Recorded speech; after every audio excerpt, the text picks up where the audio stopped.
Hey friends, Xavier Perez here. Here to share some quick little tips on how to get more comfortable improvising. And if you're just getting started, maybe you're in high school or maybe you've never really improvised too much before, and you wanna get a little bit more comfortable. Here's what you can do. You can start with blues scale. All right, just a simple blues scale. You can talk about the F blues, or in my case, the B flat instruments, the G blues scale. All right, so let's just say the G blues scale for tenor. And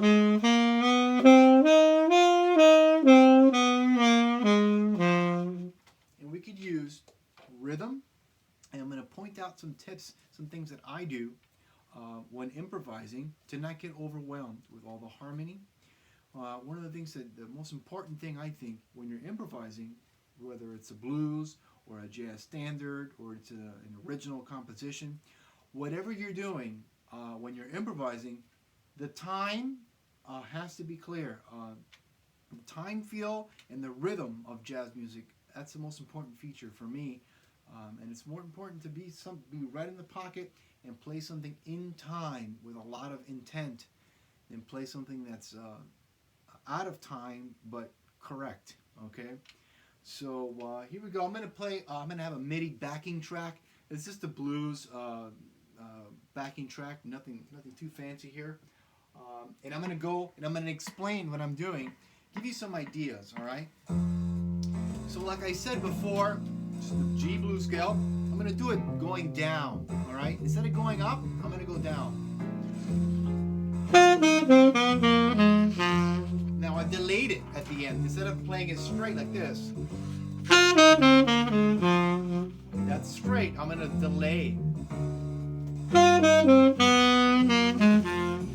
Stretching it a little bit. So again, I'm playing with the time. Now I sped it up at the end. I really laid it back there.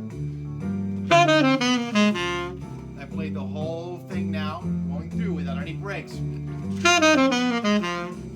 Alright? Now, you can start this scale on different parts of the beat. I'm going to start on beat 1. That's on beat 1. How about on beat 2? 1, 2, 3, 1. 1, 2. How about on 3?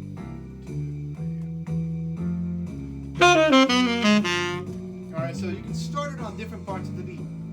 That's one thing. Alright, how about we get a tiny segment of the blues scale? How about we just get a whole step away? Alright? Alright, so we have the G and the F, or the F and the E flat if you're a concert instrument. Oh, I added it. I added a tiny piece to that. Now I stretched it, just 2 notes of the blues scale. Space. Space. Space is very important. Space.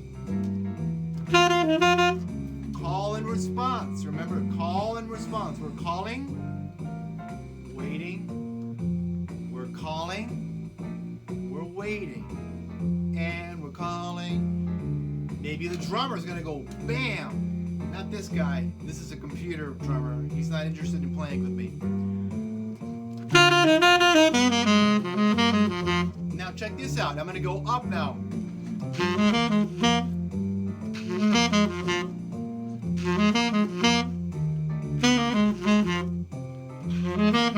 I'm not playing the whole scale. I'm just playing a small part of the scale.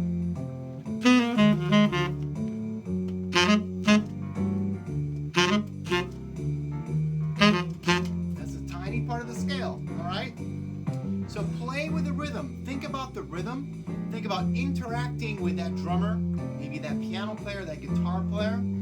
But try to find that beat, all right? A big suggestion is think about triplets, all right?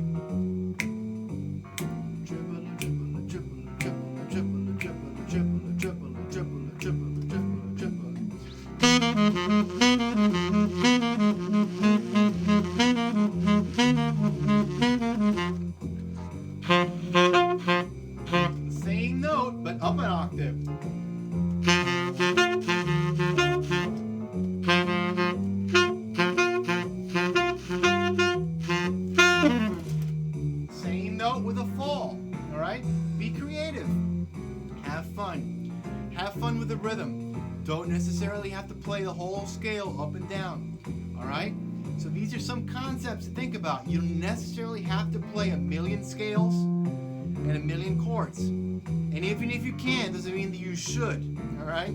So just because you can play a whole bunch of notes doesn't mean that it makes sense to do it. All right? It has to fit in that pocket. All right? Hope you have fun with this video.